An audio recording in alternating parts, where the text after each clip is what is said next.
Yes, na ni wakati mwingine tena, kwa mara nyingine tunakutana tena hapa Simulizi za Dr. Hisia, channel pekee ambako unapata simulizi nzuri kweli, na nyingi zikiwa zimeandikwa kwa hisia nyingi sana kama ambavyo mwandishi mwenyewe Dr. Hisia anatuambia. Na nikwambie tu karibu sana usubscribe channel yetu ili kuendelea kupata burudani za simulizi nzuri kama hizi ambazo zitakonga kweli hisia zako kwa kadri ambavyo andiko litakuwa lipo hapa ndani. Mtafute Dr. Hisia mwenyewe kwenye namba yake ya simu ya 0627 501775 ukiwa unataka huduma yoyote ile ambayo inahusu mambo yote ya simulizi. Na hii ni sehemu ya pili mara baada ya kuwa tumeitazama ile sehemu ya kwanza ya Gym Trainer. Tunataka kufahamu kwani huyu Gym Trainer ni nani na nini basi kimetokea kwake mpaka simulizi yetu kapewa hili jina, si ndivyo? Lakini nikukumbusha katika sehemu iliyopita ilikuwa ni wakati ambapo binti Viana aliambiwa na dada yake kwamba ameshapata kazi, pamoja na kwamba hakuwa ameomba, na sisi pia tukashangaa sana niko vipi. Lakini muendelezo huko hapa katika sehemu ya pili Gym Trainer, na pengine tutapata kufahamu hata Gym Trainer ambaye anazungumzia hapa basi ni nani. Mimi nakukaribisha sana, na nyuma ya mic jina langu naitwa Tutu, na hii ni sehemu ya pili. Basi wakati ule dada alikuwa amempa binti atazame simu, na anasema kwamba Viana anasema kwamba nilitazama kwenye simu, ambapo kwenye simu sasa kunaonyesha chati za watu wawili, kwa maana ya dada pamoja na mtu wa upande wa pili ambaye alikuwa ameandika akasema, unajua nilimpost Shem Daring kumpongeza. Basi boss Tom akaona bwana, akaniuliza Shem kasomea nini? Nikamwambia kasomea mambo ya uhasibu wa fedha. Boss akasema basi mwambie aje aanze kazi pale Gym kwetu kama mhasibu wa ofisi, mambo ya mshahara kila kitu nitazungumza na nitazungumza naye mwenyewe akija, lakini bosi wetu anajua kulipa vizuri kabisa. Alikuwa ameandika huyo Shem Daring, nikaelewa ni yule trainer ambaye nilihisi kwamba anatembea na dada. Basi nilisoma ujumbe huo ambao ulikuwa umeandikwa, nikasema oh jamani, wow, nimefurahi na kupenda kabisa, yani kazi iko nje namna hii. Dada akaniambia hongera mdogo wangu, yani una Mungu na nyota sana, na kazi kwako sasa, ukaanze kazi sasa, shemeji yako ndo kakuunganishia. Nikamwambia sawa, japo ndo nimetambulishwa juu tu kwenye message hapa. Yaani hapa kwenye message ndo najua huyu ni shemeji yangu. Ila sawa, mwambie asante sana shemeji, kesho na nitamueleza baba kama atakubali basi tutaenda. Kaniambia mdogo wangu, nataka kwenda kwa mzee na taarifa nusu. Ni hivi, twende kesho kamsikilize, kama mshahara na kila kitu kiko vizuri naona vinakufaa basi utamwambia baba, sawa? Nikamwambia hapo sasa dada umeongea vizuri. Yaani wewe una akili sana, basi tutaenda kesho. Basi tukakubaliana hivyo na tukawa tumekula pale. Jumatatu ilipoingia, wazazi wetu walielekea makazini, maana wote walikuwa ni wafanyakazi. Mama alikuwa anafanya kazi kwenye ofisi moja ya bima, na mzee alikuwa injinia mkubwa tu akihudumia kama mkurugenzi wa shirika la nyumba la taifa.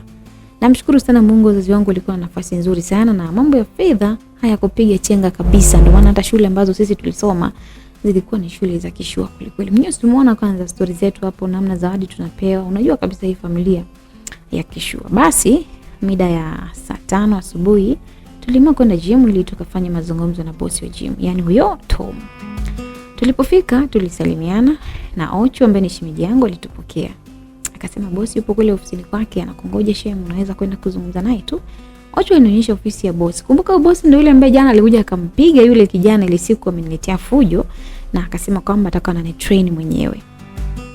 Dada twende basi. Nikamwambia akasema mdogo wangu, hapo ndo umri sasa kujitegemea umefika. Wewe nenda mwenyewe, kahakikisha unaongea naye vizuri, eleza maelezo yako, lakini mshahara chini ya milioni big no. Utatazama tu na vipengele vingine, kama kuna issue ya mkataba usijaze mpaka tukaangalie nyumbani. Mimi niko kule shemeji yako. Dada alinijibu na akamshika mkono Ocho, wakaondoka zao kwenda kwenye chumba kile kile ambako anaenda. Sijui uko anaenda kufanya mazoezi au na mambo yao. Mimi sijui. Kabidi tu niwaangalie, nikasema dada ni kweli dada ananitupa mimi kujitegemea wapi na wapi. Basi nikaondoka, nikaenda nikagonga, nikaingia mlangoni, akawa ameniambia karibu sana Miss Viana. Bosi huyo alisimama na akanisalimia. Muda wote uso wangu ulikuwa umepambwa na tabasamu nzuri mno lenye kuvutia. Lakini pia chumba chake kilikuwa kizuri na kilikuwa kina manukato ambayo yananukia sana.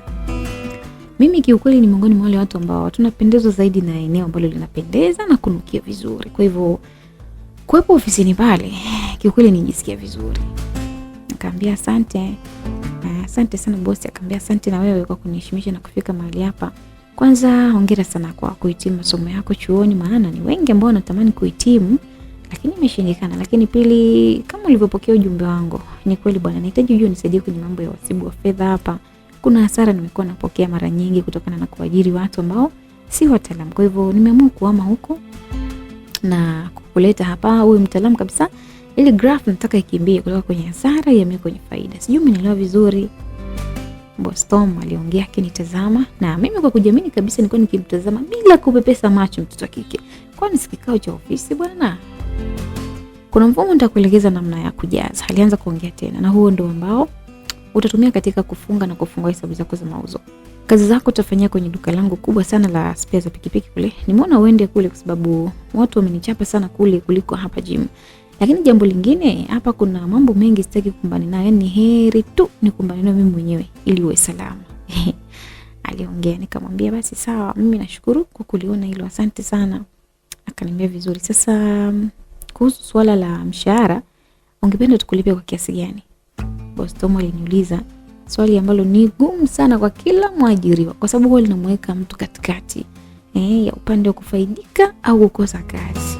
Yani unaweza ukakuta unapata hasara, lakini unaweza ukafanya jambo na bosi akakuona unatamani na kazi, ndio hivyo ukawa umekosa. Kwa hivyo nadhani hili ni swali gumu sana kwa kila mtu ambaye anakuwa ni mfanyakazi.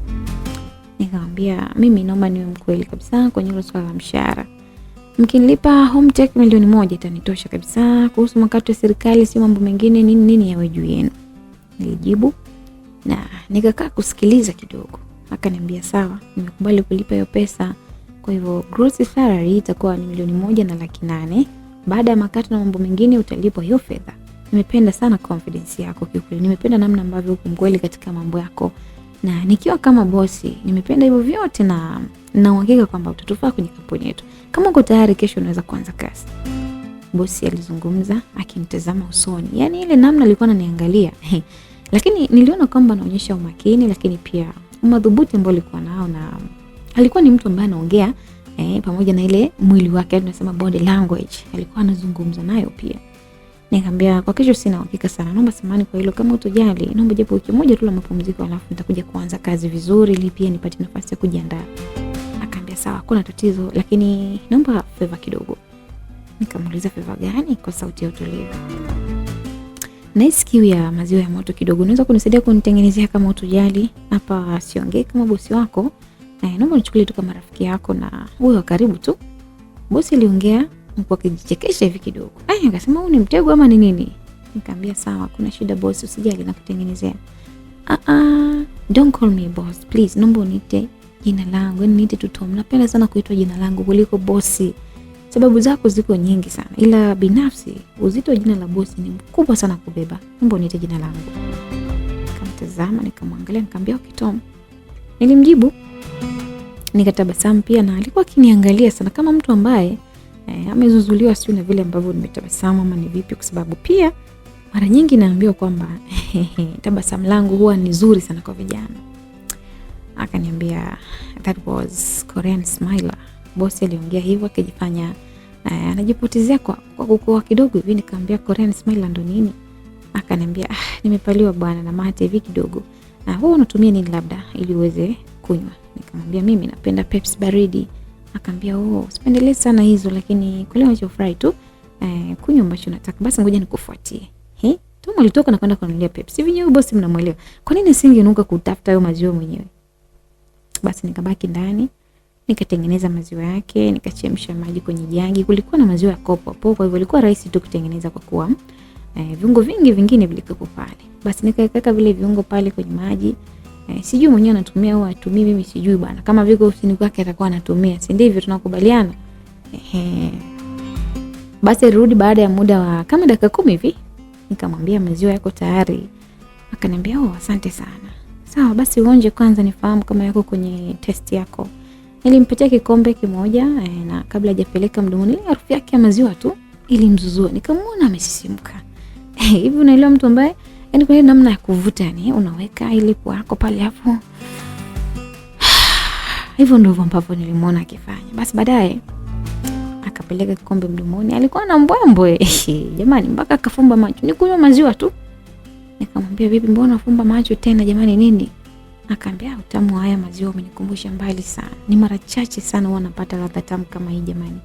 Licha ya kupita kwenye mahoteli mengi tu, lakini ni watu wawili tu ambao nimewashuhudia kutengeneza maziwa namna hii. Hii ndio ambao mimi wanataka.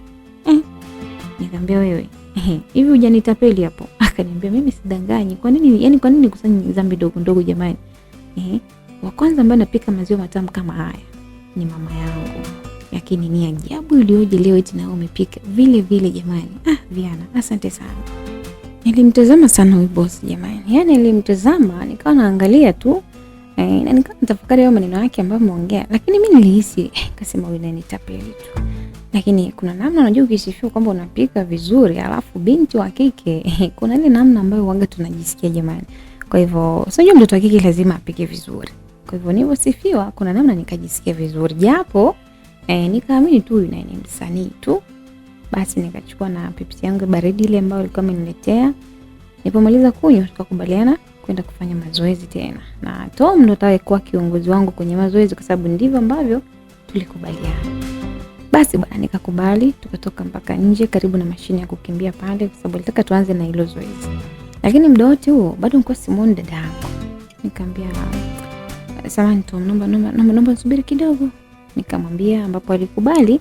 Nikasogelea mlango ambao dada yangu aliingia na Ochu. Lengo lilikuwa ni kutaka kujua huko ndani ni mazoezi gani dada anafanya kila siku anaenda huko jamani.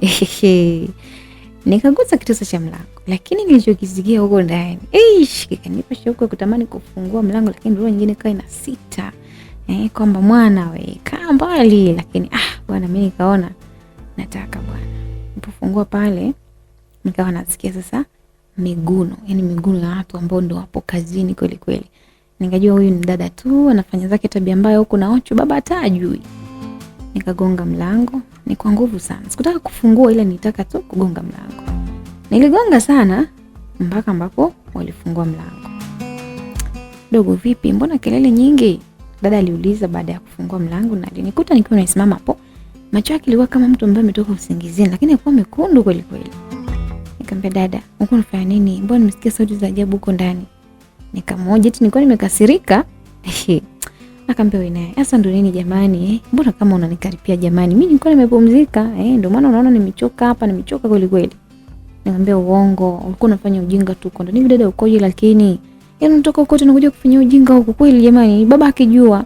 Nilikuwa nimekasirika. Yaani nilikuwa nimekasirika kweli. Nilikuwa kama dada amejidhalilisha hivi. Kuna nini huko?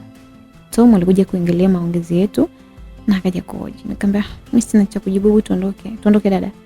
Nikamvuta mkono, tukaondoka. Ni kweli bwana mimi ni mpole sana. Lakini kile kitendo cha kujua kwamba dada alikuwa anakuja gym kwa ajili ya kufanya mapenzi kilinikera. Yaani kilinikera sana. Basi tukachukua usafiri, tukaondoka, tukatumwacha Ochu na Tom. Watajuana wenyewe huko. Basi njiani nikawa nimekasirika, hata simsemeshi dada. Nikamwambia mdogo wangu jamani usinikasirikie, kweli bwana nimefanya makosa lakini usininunie bwana, sio hivyo. Nikamwambia hivi dada, wewe unasahau vipi kwamba mama alitusisitiza yani tunataka kujitunza kweli. Yaani mpaka leo hii mimi nilikuwa najua sisi wote tatu mjumbe mwanaume. Kumbe mwenzangu umeshaanza michezo michafu dada. Yaani kumbe umeshaanza siku nyingi hivyo. Akamwambia sikia mdogo wangu, mimi nahisi unaweza usinielewe. Yaani huwezi kunielewa kabisa. Ili naamini mimi upo wakati wote ule utakuja kunielewa vizuri sana. Shida hii miili mdogo wangu, ukionja utamu hata mara moja basi utoacha. Yaani hutotamani kuacha, yaani hautoacha nakwambia. Mimi mwenzako jamani, ilitokea tu hivyo mdogo wangu na nikajua ni nitaacha, lakini ndio hivyo. Yaani sio kwa hizo radha hii dunia. Mdogo wangu naomba unisamehe, lakini naomba usinisemee kwa mama. Ila mimi najua kuna siku utakuja unielewe. Nyinyi mnamsikia dada anachoongea. Nikamwambia sasa kama unataka mimi nisikusemee, niletee kwanza zawadi. Haya zawadi gani tena last born? Sijui mwenyewe, tafuta yote ambayo utaona inanifaa mpaka nifurahi. Nikamwambia sawa, usijali nakujua sana mdogo wangu. Kwa hivyo mimi nitachagua kitu ambacho kiko pambe na wewe ambacho unakipenda. Niongea dada, baadaye akawa amenibusu liko mbali, yani mbali kabisa. Sasa yes ndo alikuwa anaendesha gari pale, kwa hivyo ilikuwa sisi tukaanza kusogeleana pale, mwisho tukapata ajali. Lakini hasira yangu ya kujua dada anafanya mapenzi haikuwa imetokana na hivyo tu, lakini ilikuwa imeanza muda mrefu unajua. Yaani ilikuwa imeanza muda mrefu sana. Unajua mimi nikiwa shule ya msingi likizo baada ya kumaliza darasa 7 nilikwenda kijijini kwa bibi yangu ambaye ni mzaa mama. Yeye anakaa mkoani Njombe huko. Sasa siku moja tuliagizwa kumpelekea mjomba wangu chai akiwa shambani. Yeye alikuwa analima miti ya parachichi huko. Nilikuwa mimi pamoja na mtoto wa mamangu mkubwa ambaye yeye ni wa kiume. Tulibeba vikapu tukawa tunapita njia kuelekea huko shambani. Tulipofika karibu na mashamba, yule kakangu ambaye tukupishana sana akanisakizia kwamba nipeleke mimi mwenyewe vile vikapu, kwa sababu yeye alikuwa ameona ndege kwenye mti akawa anapiga. Ikabidi sasa nipeleke mwenyewe kwa sababu palikuwa karibu na shambani. Nilipofika kule shambani, mjomba alinichangamkia kweli, yani alinichangamkia sana. Nikampa kikapu, akataka nikae naye karibu ili tunywe wote ile chai ambayo nimepeleka, lakini mimi nikamwambia mjomba, mimi nimeshiba. Mjomba akanilazimisha sana. Nikakaa karibu na hata sikunywa. Na hata yeye mwenyewe akunywa hiyo chai. Macho yake yote yalikuwa yanaonyesha kunitamani. Yaani nilikuwa naona kabisa, huyu mjomba gani jamani? Basi akawa amenisogelea, yani karibu kabisa amenisogelea. Akanisogelea akaniambia, mjomba, unajua hapo kifuani kuna mdudu anatembea, hebu kwanza nikutoe. Sasa mjomba aliongea uongo ambao alijua kabisa kwamba kwa wakati huo mimi nilikuwa na miaka 13 na tayari kifuani nilikuwa nishaanza kubeba vibolibo vyangu mwenyewe pale, na nilikuwa navyo vile ambavyo sasa wanaume ndio wanapenda, yani saa 6 fulani hivi zilikuwa zimesimama kweli mlima huu hapa. Yani mjomba bila aibu alinidaka kifua changu, akaanza kunipapasa pale kifuani. Hata kwa kuwa mimi sikuwahi kupitia hali kama hiyo, nikahisi vinaniuma. Unajua binti akiwa anakuwa maeneo ya matiti yanauma. Nikamwomba mjomba naomba aache, lakini akawa amezidisha. Yani mwili wake ulikuwa una joto kweli kweli. Kwa hivyo mikono yake ikaanza kuteremka mpaka maeneo mengine ya mwili wangu. Hii ni kumbukumbu ambayo mimi Viana naikumbuka sana. Na nakumbuka na ndio maana nakasirika kwenye hichi ambacho dada yangu alikuwa amekifanya. Bwana msikilizaji, ukitaka kujua nini kilitokea pale kwa mjomba, kumbukumbu ambayo Viana nayo, basi hakikisha umesubscribe channel yetu na kutana notification ili upate kuona miendelezo yetu mapema sana pale ambapo inakuwa imewekwa, ili upate kufahamu kwani gym trainer ni nani, maana hata bado tujamkuta, ndo kwanza sasa hivi Viana ametuacha kwenye kumbukumbu ambayo inamfanya akasiriki sana kwenye kile ambacho dada yake alikuwa amekifanya pamoja na huyo anayejiita shemeji yake. Mimi naitwa Tutu. Tukutane katika sehemu ya 3 na usiache kuandika comment yako hapo chini.